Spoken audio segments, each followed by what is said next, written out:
פעם פגשתי בחורה שלא כל כך רצתה אותי. היה לה קול של קרפדה שאותו אהבתי.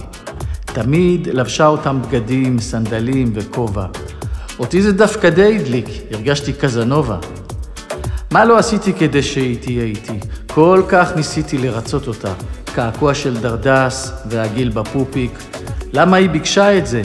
אף פעם לא ידע.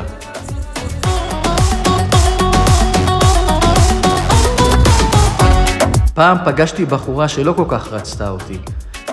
היא לא הייתה יפה בכלל, אבל כמו פרח אמיתי.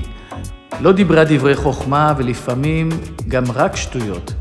אהבתי להקשיב לה במשך שעות.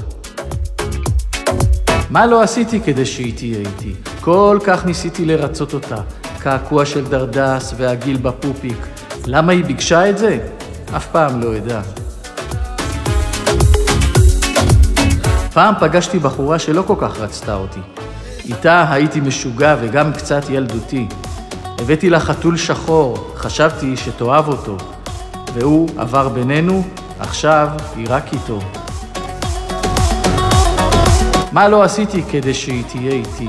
כל כך ניסיתי לרצות אותה. קעקוע של דרדס והגיל בפופיק. למה היא ביקשה את זה? אף פעם לא ידע. ואחרי הרבה שנים אני פתאום הבנתי. יש מיליון דומות לה, אבל אין אחת כמותה. פעם פגשתי בחורה שלא כל כך רצתה אותי. מאז היו עוד אחרות, אבל רק היא בראש שלי.